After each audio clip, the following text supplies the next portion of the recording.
the autumn of 1939, on this very road, a Nazi officer named Cajetan Mühlmann was traveling down here on a secret mission. Hitler, Göring, Hans Frank, he worked for them all, stealing some of the world's greatest art treasures, like some kind of mafia bagman. Now, more than 7 decades later, we're still on the hunt for a priceless painting worth over $100 million.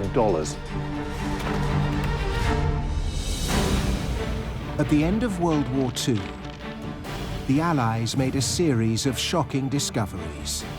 Hidden in trains, bunkers, and deep underground, they found mountains of stolen treasure. That must have been like going into Aladdin's cave. Hitler and the Nazis had looted an entire continent and committed the greatest theft in history. Now, a team of investigators is opening up cold case files of Nazi plunder still missing today. We're talking about things that are worth tens of millions of dollars. Robert Edsell is an expert in Nazi-looted treasure. Hundreds of thousands of objects are still missing. Well, we have a lot of digging to do. Joining him is Second World War historian James Holland. None of this was really his. He'd just taken it. And investigative journalist Connor Woodman. And this is a genuine treasure hunt. We dig a hole in the ground and we find those cases. Their mission, uncover new clues. Oh gosh, this is it. Explore Nazi hideouts. Whoever built this brick wall really didn't want anyone to get through to the other side. Find out how the treasure was stolen and where it might be now. What a piece of history.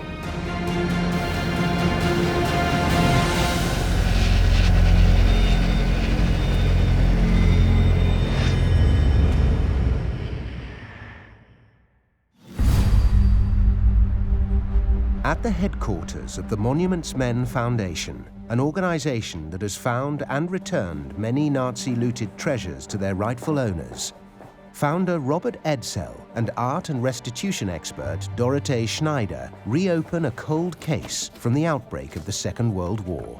So this is what we have on Poland, Robert. At the heart of the investigation is the Nazis' systematic pillaging of Poland. Es lebe Deutschland! I think like 90% of their cultural treasures stolen. I mean, I don't think any country in Europe was looted more extensively than Poland. On September 1st, 1939, German troops invaded Poland. Hitler's plans were brutal. Seize Poland's territory, enslave its people, destroy its culture, and plunder its treasures. Within days of the country's surrender, the Nazis stole one of Poland's most valuable works of art. Portrait of a Young Man by Italian Renaissance master Raphael. It is still missing today. And it's the focus of our investigation to find the most important painting missing since World War II. To solve this 70-year-old case, historian James Holland heads to Krakow in southern Poland. This city was the home of the Raphael when the Germans invaded Poland. I've never been to Krakow before, but as a historian, I associate this place with Nazi oppression, with the ghetto, of course, and the Holocaust. Yet this place was also the cultural center of Poland, and as such was a prime target for the Nazis for the systematic pillage of art. And right at the very top of the list was the Czartoryski collection. At the start of World War II, the Czartoryski Museum boasted one of Poland's most important private collections of art. So, Agatha, this is an amazing place. When was it created? It was formed at the end of 18th century by Princess Isabella Czartoryska. The crown jewels of the Czartoryski Museum were known as the Big Three: a Rembrandt, a Leonardo da Vinci, and a Raphael. Today, these rare masterpieces are valued at approximately $500 million. Now, Agatha, I know that of the big three, the one that's still here is the Rembrandt. Yes, it is. Is it possible to see that? Yes, please follow me. Thank you. Oh gosh, it's just here. Yes. Landscape with a Good Samaritan by the Dutch master Rembrandt was stolen by the Nazis during the war. It's stunning, isn't it? That's beautiful. Lucky that he survived in this state of preservation. The Rembrandt and the Leonardo were recovered in 1945, but not the Raphael. And here you've got the print of the portrait of the young man. Yes, probably the famous missing young man in the world.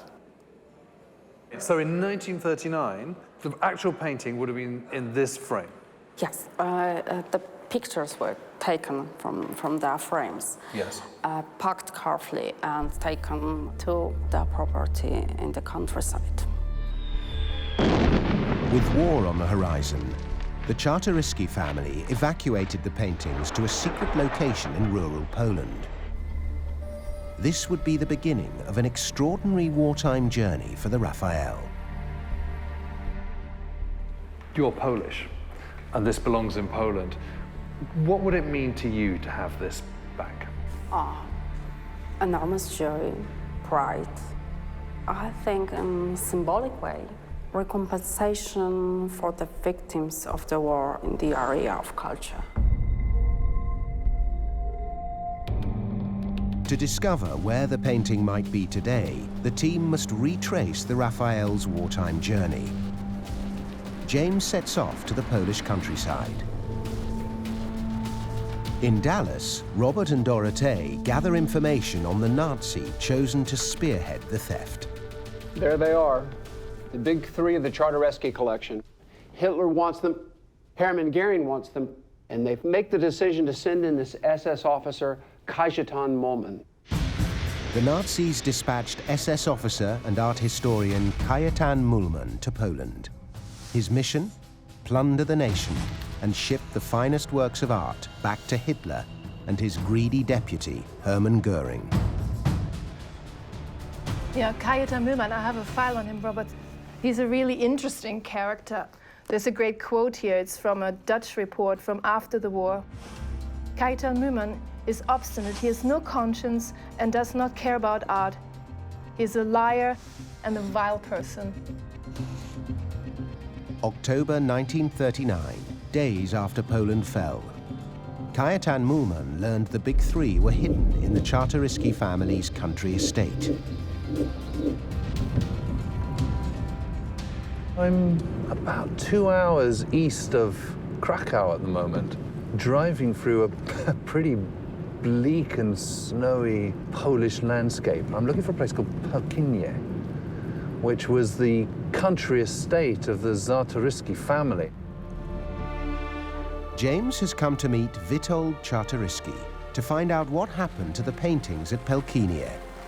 Witold is a descendant of Princess Isabella and the current owner of the Pillaging Palace.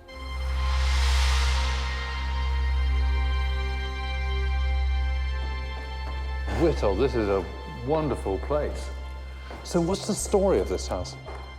Well, it was the house of my great-grandfather. At the start of the war, it was here that the Raphael, the Leonardo, and the Rembrandt were hidden. My grandfather had them taken here for safekeeping. Do you have any idea where they hid them? Yeah, I can show you the room. Well, I'd love to see it. Witold brings James to the oldest part of the palace.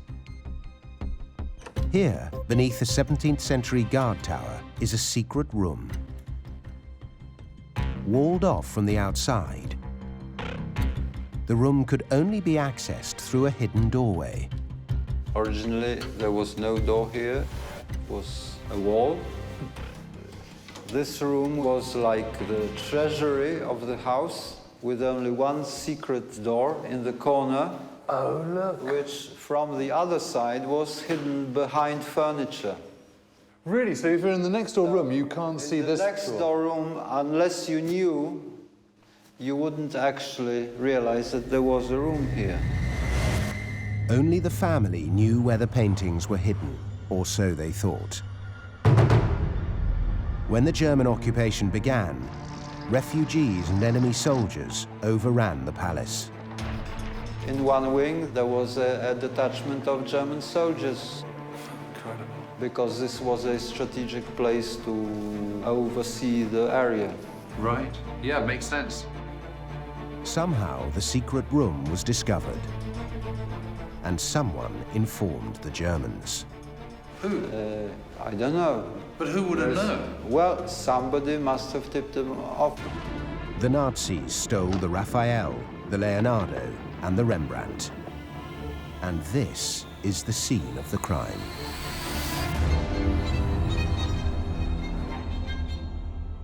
The Raphael. Do you think it's still out there? I'm sure it is.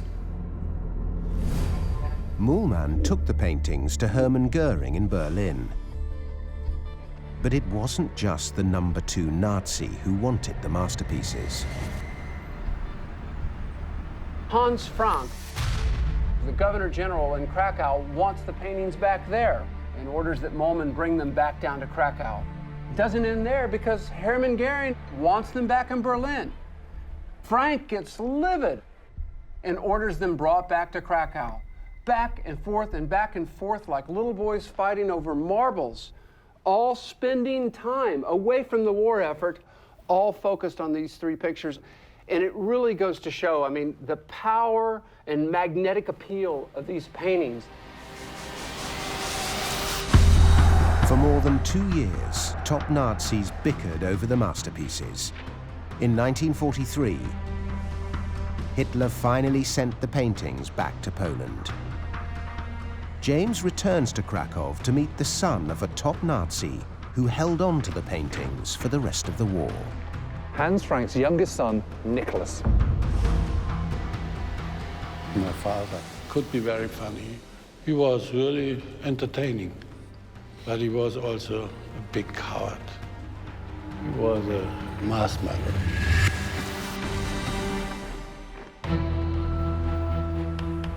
Historian James Holland is in Krakow to look for clues in the case of the most valuable painting missing since World War II. He's come to find out what happened to the masterpiece, Portrait of a Young Man by Raphael, after it returned to Poland. This is the mighty Wawel Castle, which until the end of the 16th century was home to the kings of Poland.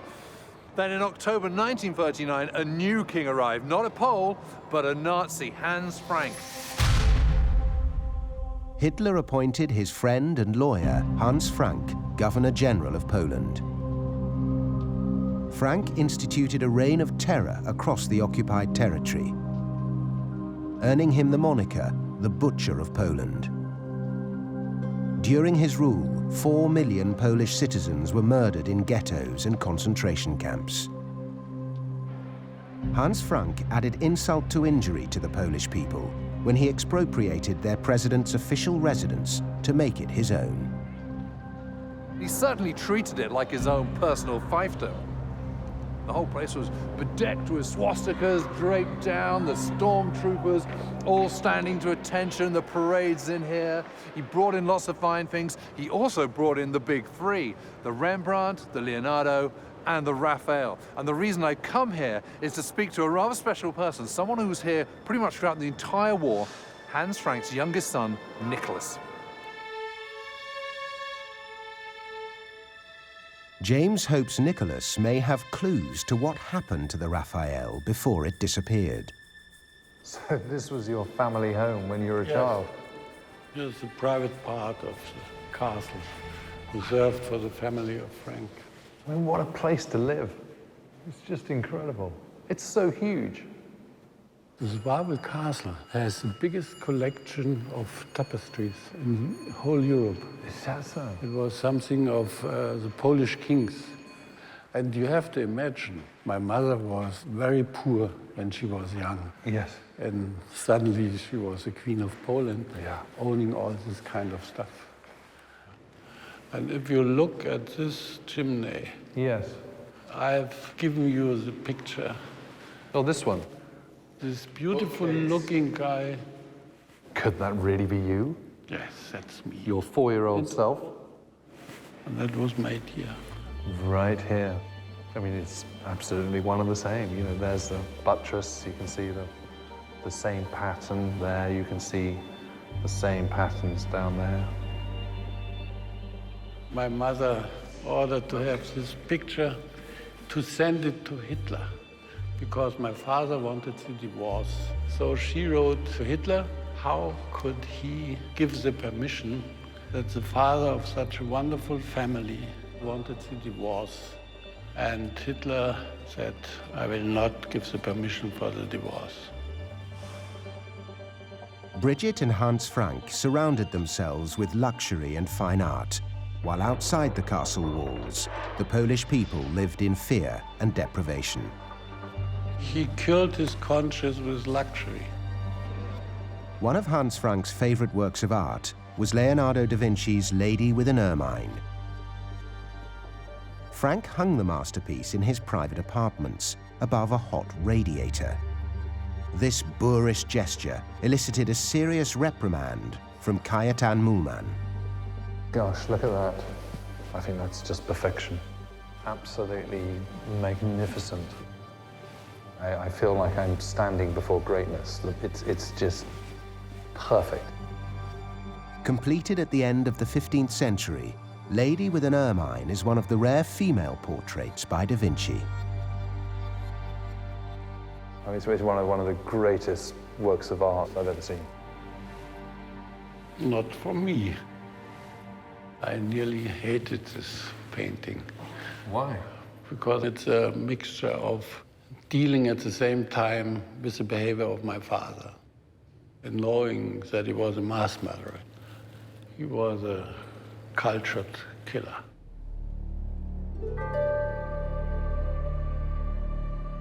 Here we come to the private rooms. This was his bedroom? Yes. As far as I know, I'm not sure, but I'm sure of his bathroom. So you remember this room? Yes, because it was the only close scene which happened between my father and me. He was shaving, and I was coming in, pop, pop, pop, pop, pop, and he took a little spot of his foam and put it in my nose. That was the happiest scene I ever had with my father. Really? It happened here. And I always think, what did he think, shaving himself in the morning, knowing that the Jews have been driven to the concentration camps?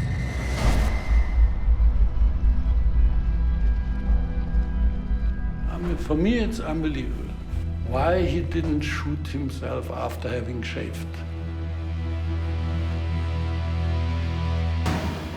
Hans Frank was remorseless.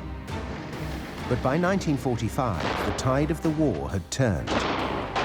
As Soviet forces charged westward, Frank bolted, taking as much of the country's loot as he could.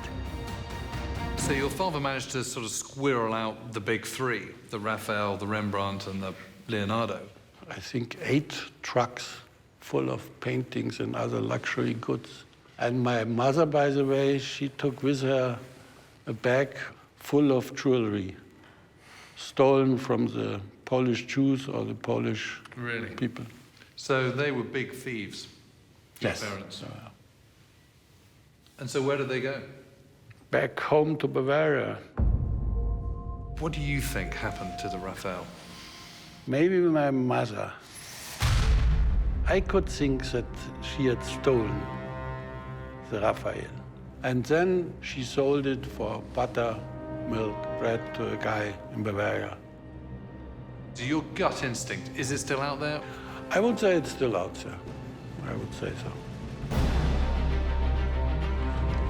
To figure out what happened to the Raphael when Hans Frank fled Poland, the team examined his escape route. On January 17th, 1945, Frank left Krakow and headed west, through the Nazi stronghold of Lower Silesia. Could the Raphael be here? So Lower Silesia is right about here, north of Krakow.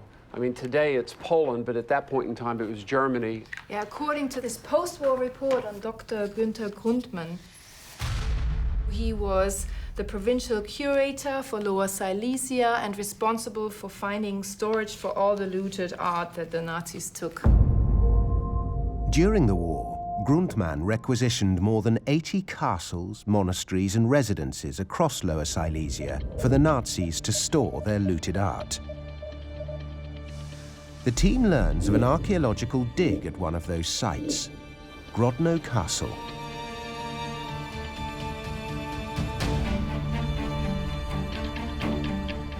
"300 kilometers east of Krakow, investigative journalist Connor Woodman heads to Grodno Castle with author Joanna Lampaska. She's written extensively on hidden Nazi treasure.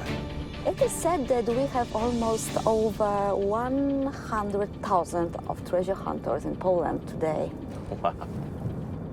Why do you think this part of Poland, Lower Silesia, is so popular for treasure hunters? Until 1945, it was a German region.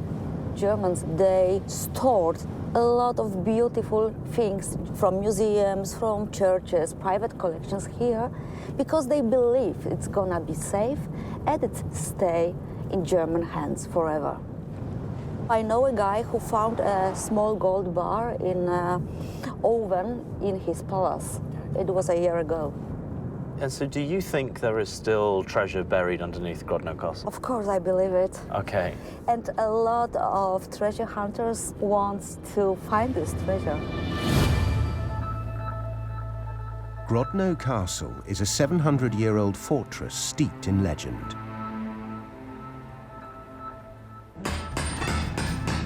It's also the site of a new excavation led by historian, treasure hunter, and journalist Peter Maskowski.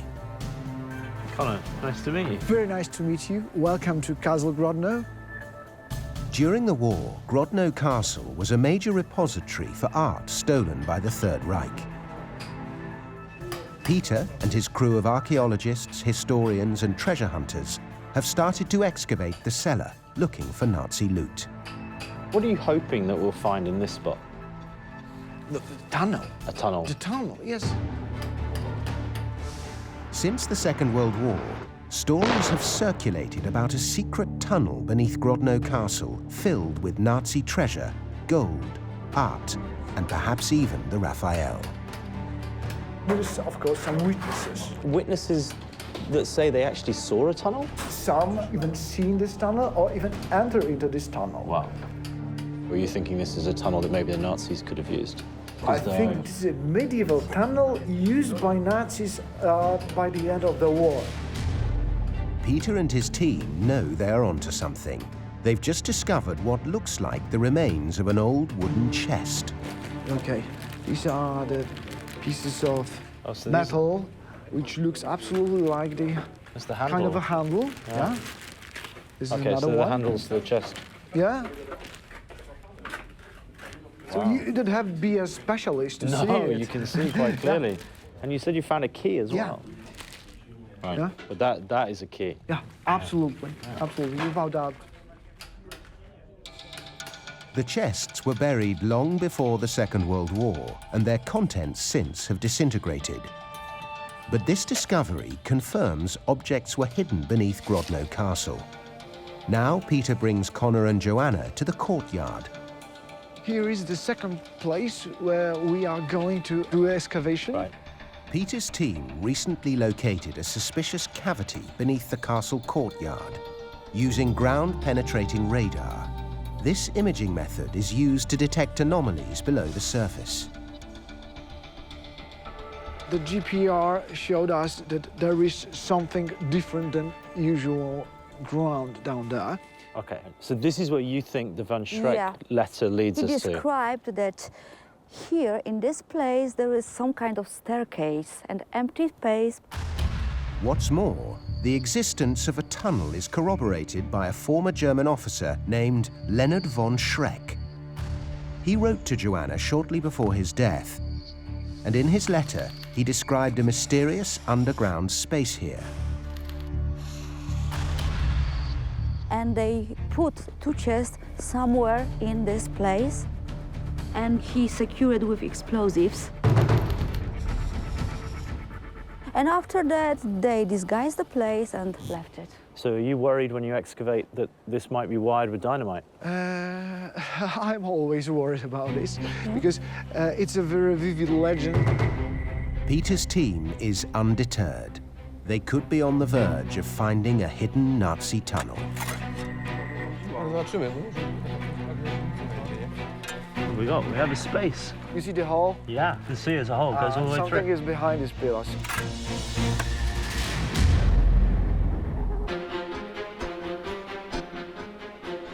In the hunt for the missing Raphael, investigative journalist Connor Woodman joins Peter Maskowski's treasure hunting team to look for a tunnel below Grodno Castle used by the Nazis to stash stolen treasure. Here is the paths of the GPR. There are a few anomalies.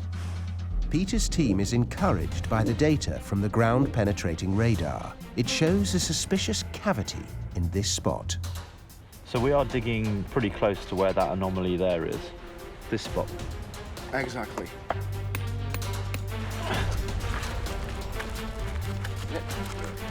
Oh. It's like pulling out a tooth. Yeah. Come on. Yes! Oh. Woo! Yeah. Okay. Yeah. Oh. It's a tunnel. Yeah. We found a tunnel. Connor's efforts to remove the rock have revealed an access point to a cavity below. It looks to me like behind that is a secret tunnel. Shall we have a look? Yeah. The opening is too small to enter safely, so the team will send a camera underground. Good luck. Okay, we're going in. They must lower the camera through a narrow, cramped space, 8 feet down, just to reach the cavity. Then, the camera has to be angled to get inside the tunnel and reveal its contents. Wow, it goes all the way down. The camera has reached the top of the tunnel. So much concrete. But the sheer amount of concrete debris prevents it from getting a look inside. What about that crack there? Can you get through there? Connor and Peter adjust the angle of descent. There's a knack to this, isn't there? Yeah. No, it's blocked. But they hit a wall. Ah, it's frustrating! They just can't twist the camera far enough to peer inside the cavity. We can see it goes all the way down, but then it's hard to see where it goes. It's really hard to operate this camera. There is something behind there. Yeah, we will have to think how to break through. Peter's team isn't giving up. With the right equipment, they'll be able to clear all the rock and see what's inside the tunnel. 40 kilometers north of Grodno Castle, James is following an exciting new lead at Morawa Palace, another residence where Dr. Gunther Grundmann stored looted art for the Nazis, including the Raphael. This place is absolutely crucial to our investigation.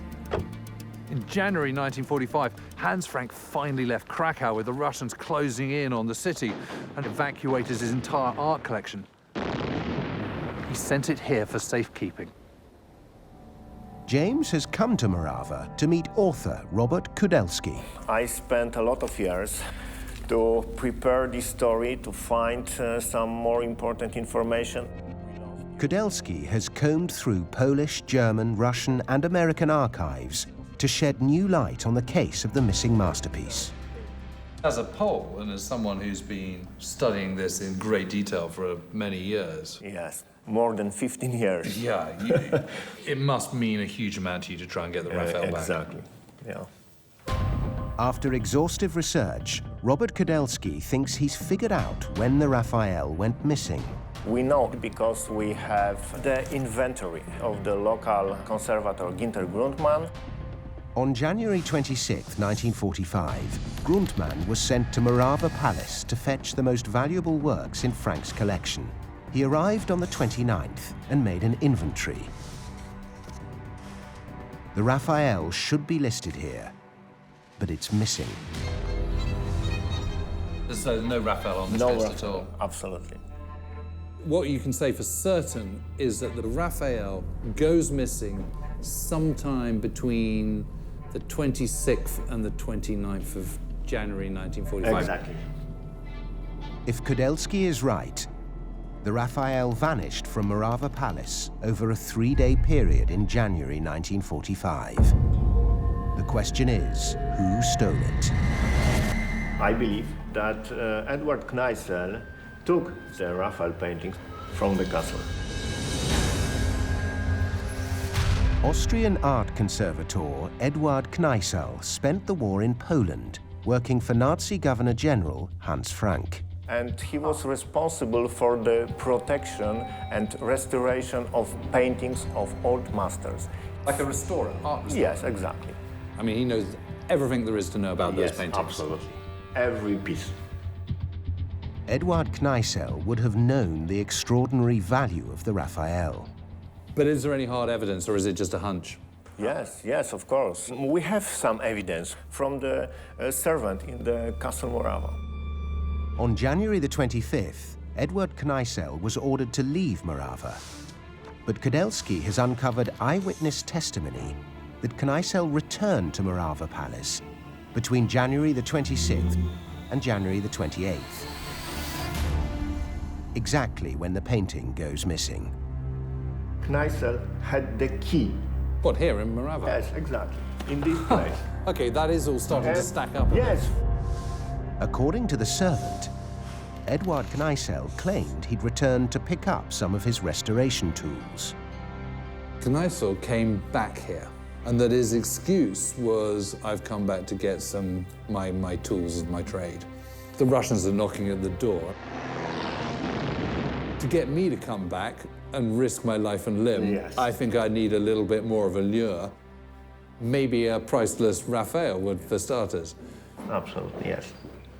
You know, in any criminal investigation, you're looking for opportunity, motive, expertise, stroke knowledge. Yes. And when you put all that together... Edward Kneissel. Yeah.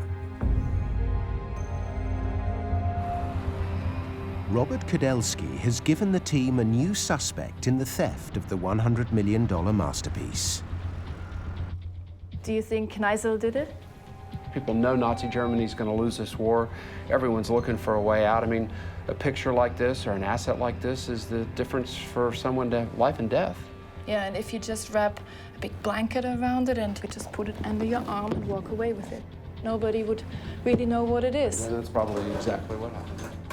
Yeah, and Kneissel could have taken this as a sort of insurance policy for himself for after the war. This might have been his lifeline. 5 days after Eduard Kneissel left Morava, he reported for work at Hans Frank's office in Bavaria. Did Kneissel stash the painting somewhere in the area? Or was it Nicholas Frank's mother who hid it here?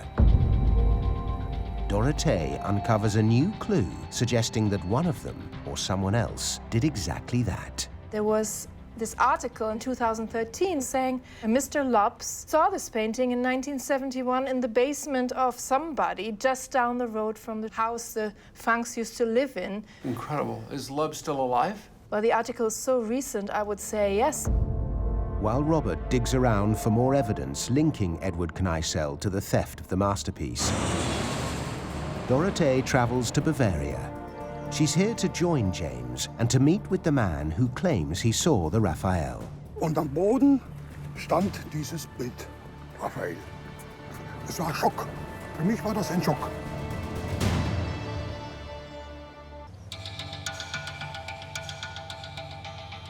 The search for the missing Raphael brings James to the mountains of Germany. After tracking the painting from Krakow to Morava, the team hones in on the small Bavarian town of Schliersee. This is where Hans Frank was arrested in May 1945. Taken to prison, and that's where he will remain until October 1946, when he was hanged for war crimes. When the Americans got here, they also found a number of those amazing paintings of Rembrandt, the Leonardo, but not the Raphael. At the end of the war, the US Army discovered large caches of Nazi-looted art around the Bavarian Alps. And all the evidence the team has gathered leads here to the very same region. Bavaria is where Nicholas Frank suspects his mother could have sold the painting after the war. And then she sold it for butter, milk, bread to a guy in Bavaria. It's also where Eduard Kneissel might have secreted the Raphael as an insurance policy for his family. Eduard Kneissel. After the war, he spent a few years in Bavaria. Whether it was Eduard Kneissel or Brigitte Frank who smuggled the painting back to Bavaria, one of them likely sold the masterpiece just to survive the desperate conditions at the close of the war. And now, the team has a solid lead that the painting is still somewhere here. I'm on my way to meet Dorothy.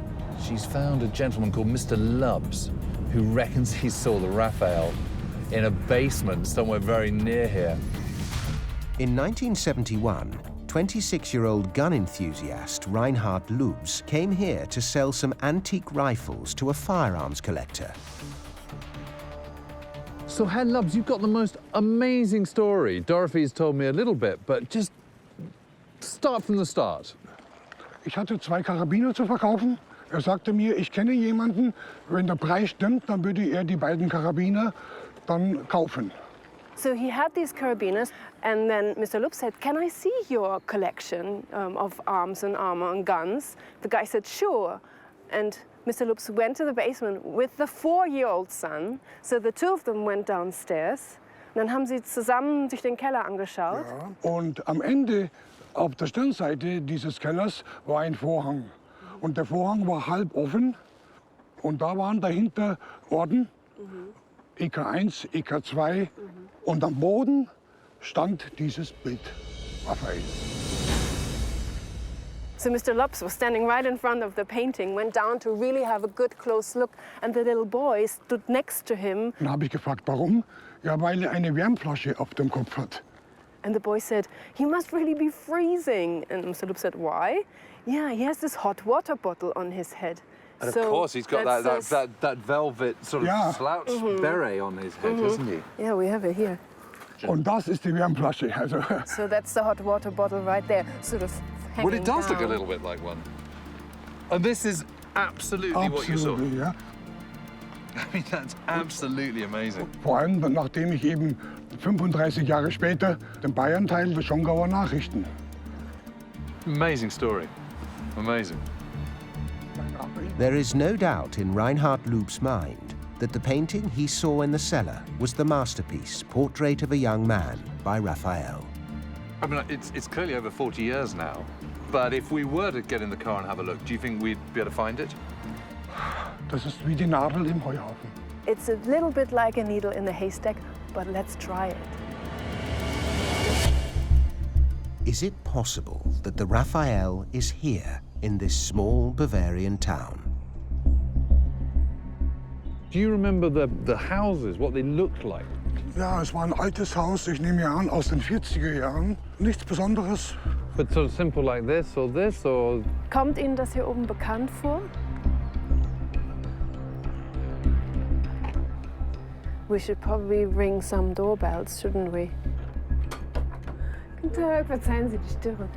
Dorothée wonders if residents might remember a collector of historical firearms. She said maybe in the next street down. Oh, it's frustrating, isn't it? It's such a tantalizing lead, and yet we can't pinpoint the house. While Dorothée and James continue to look for clues to the Raphael's whereabouts in Bavaria, Robert arrives in Vienna, on the trail of one of the suspects in the case. He's tracked down Eduard Kneissel's only son, Wolfgang. Nice to meet you. You too. Robert is here to find out if Wolfgang Kneissel knows if his father, Eduard, took the Raphael.